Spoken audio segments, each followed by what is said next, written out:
In modern times, steamship travel has become a most popular source of pleasure, and of all the thrilling experiences of world cruising, none can excel the trip from New York to Chile on the luxurious American liners which carry the stars and stripes to all the interesting ports of call along the way. And in addition to providing accommodations and diversified entertainment for their passengers, act as ambassadors of trade and goodwill between the continents of North and South America. The passengers we meet on board represent so many walks of life and hail from so many different countries that they bring to this great pleasure craft an international atmosphere. For here we find doctors, lawyers, diplomats, authors, engineers, actresses, and numerous others from every field of human endeavor, all gathered together as one great family, sharing alike the conveniences and the pleasures of one home, representing, as it were, the nearest approach to a practical utopia ever inaugurated in the annals of human experience.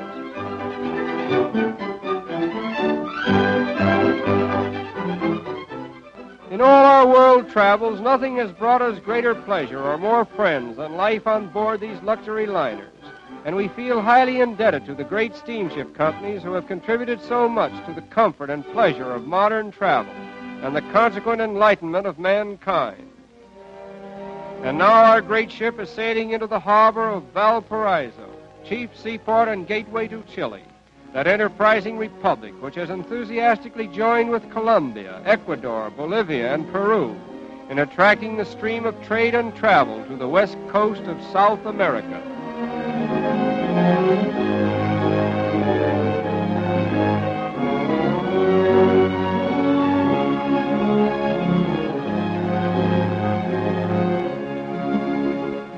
The customary thing to do after arriving at Valparaiso is to drive out to Viña del Mar, a picturesque suburb with a colorful array of hotels and private residences, a golf course, a racetrack, bridle paths, and bathing beaches, all combining to make Viña del Mar one of South America's most popular pleasure resorts.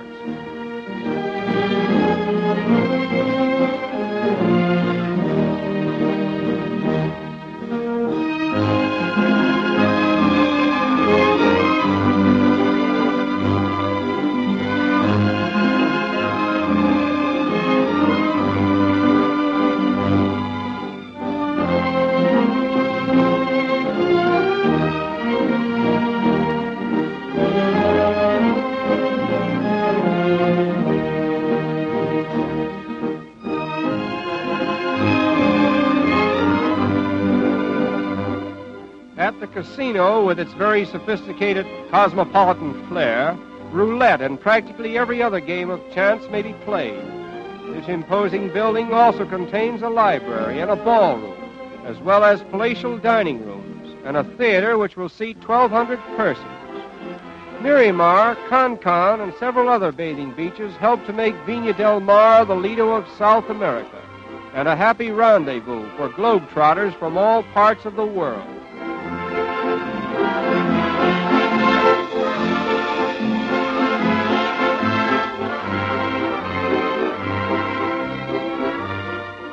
A few hours' rail journey from Valparaiso is Santiago, the capital of Chile and the fourth largest city in South America. A modern metropolis with fine hotels and restaurants, up-to-date shops, bustling office buildings, and the best of modern theaters.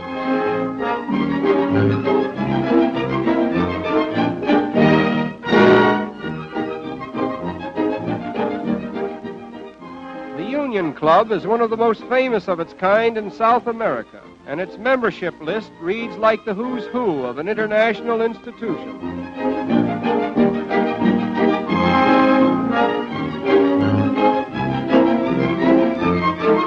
Santiago is noted for its beautiful parks and imposing monuments, one of the most famous of which may be seen at the Parque Forestal.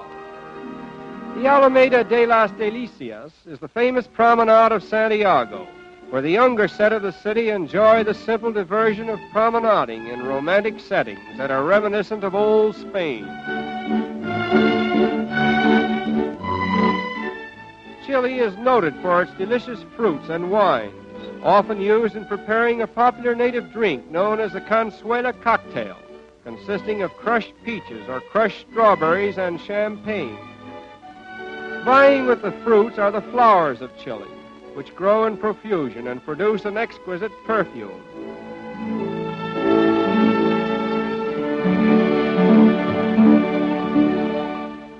At Santa Nicolasa, we met a little caballero of 6 years, practically born in the saddle and considered to be one of the champion riders of Chile.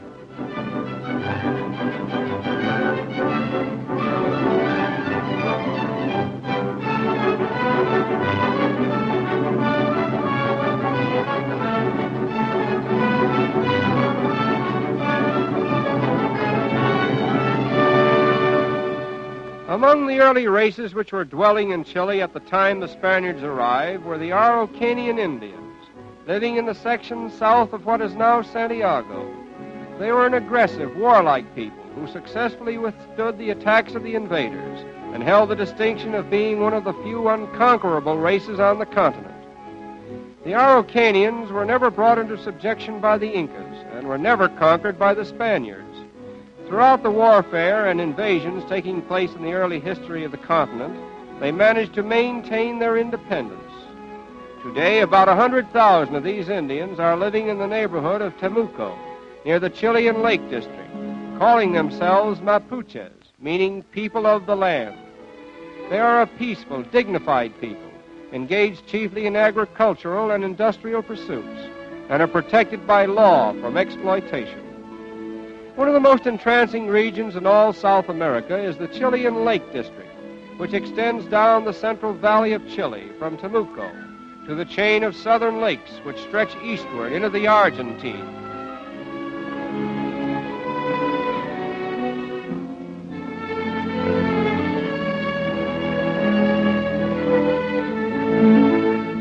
Many of the lakes and streams abound in trout and salmon, providing a veritable paradise for the fishermen. And the mountains offer the thrills of the Alps to the climber, many of them providing all year-round skiing over some of the most exciting runs on the globe.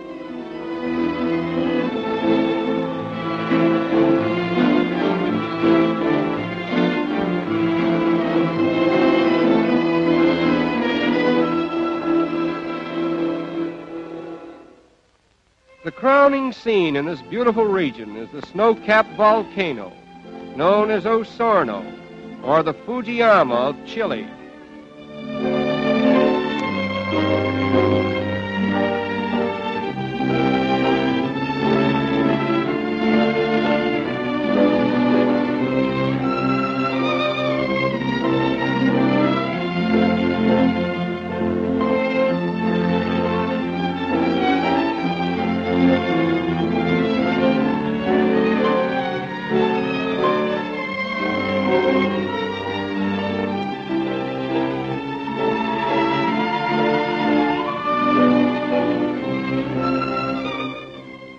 Until comparatively recent times, these beautiful lakes were the guarded domain of the Araucanian Indians.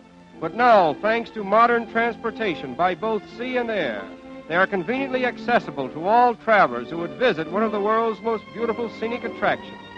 And it is here, in the glorious light of a setting sun, that we most reluctantly conclude our impressions of Chile, the land of charm.